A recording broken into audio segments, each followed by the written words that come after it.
ತಮ್ಮ ಕ್ಷೇತ್ರದಲ್ಲಿ ಅಂಗನವಾಡಿ ಕಟ್ಟಡಗಳ ಬಗ್ಗೆ ಮತ್ತು ಸ್ವಂತ ಕಟ್ಟಡಗಳ ಬಗ್ಗೆ ನಮ್ಮ ಗಮನವನ್ನು ಸೆಳೆದಿದ್ದಾರೆ. ಏನು ಅಂಕಿಅಂಶಗಳು ಇದಾವೆ, ಪ್ರಸ್ತುತ ಅವರ ಕ್ಷೇತ್ರದಲ್ಲಿ ಎಷ್ಟು ಅಂಗನವಾಡಿ ಕಟ್ಟಡಗಳು ಸ್ವಂತ ಬಿಲ್ಡಿಂಗ್ಗಳಿದ್ದಾವೆ, ಎಷ್ಟು ಬಾಡಿಗೆಗಳಿದ್ದಾವೆ, ಎಷ್ಟು ಸಮುದಾಯ ಭವನಗಳಿದ್ದಾವೆ, ಎಷ್ಟು ಶಾಲೆಗಳಿದ್ದಾವೆ, ವಿವರವಾಗಿ ನಾವು ಕೊಟ್ಟಿದ್ದೀವಿ. ಮಾನ್ಯ ಸದಸ್ಯರು ಹೇಳಿದ ಹಾಗೆ ಹಳ್ಳಿಗಳಲ್ಲಿ ಅವರು ನಿವೇಶನವನ್ನ ನಮಗೆ ಗುರುಪಡಿಸಿಕೊಡ್ತಾ ಇದ್ದಾರೆ. ಅಲ್ಲಿ ನಾವು ಸ್ವಂತ ಕಟ್ಟಡ ಮಾಡಲಿಕ್ಕೆ ಅತಿ ಶೀಘ್ರದಲ್ಲೇ ನಾವು ಅನುದಾನವನ್ನು ಬಿಡುಗಡೆ ಮಾಡ್ತೀವಿ.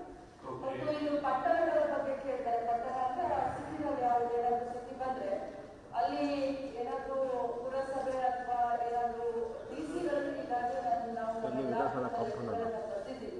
ಸರ್ಕಾರದ ಏನಾದ್ರು ಸರ್ಕಾರಿ ನಿವೇಶನಗಳಿದ್ರೆ ನಾವು ಅಂಗನವಾಡಿಗಳಿಗೆ ನಾನು ಬಂದ ಮೇಲೆ ಸುಮಾರು 4,000 ಸರ್ಕಾರಿ ನಿವೇಶನಗಳನ್ನು ಅಂಗನವಾಡಿಗೆ ನಾವು ಈಗಾಗಲೇ ಉತ್ತಾರದಲ್ಲಿ ಹೆಸರನ್ನ ಇದನ್ನ ಮಾಡಿದ್ದೀವಿ.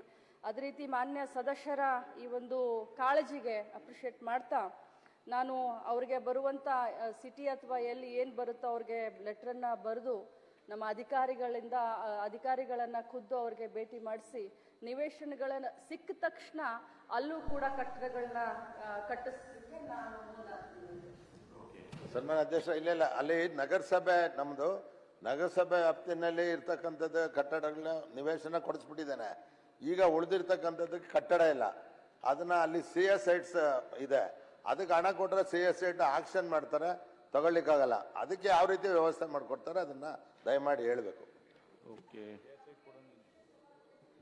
ಸೈಟ್ಗಳನ್ನ ಈಗ ನಾವು ಸರ್ಕಾರದ ವತಿಯಿಂದ ತಗೊಂಡ್ರು ಕೂಡ ಪ್ರಸ್ತುತ ಮಾರ್ಕೆಟ್ ಬೆಲೆ ಏನಿರುತ್ತೋ ಅದರ 2 ಪಟ್ಟು ಕಡಿಮೆ ರೇಟ್ನಲ್ಲಿ ನಾವು ತಗೊಳ್ಬೇಕಾಗತ್ತೆ.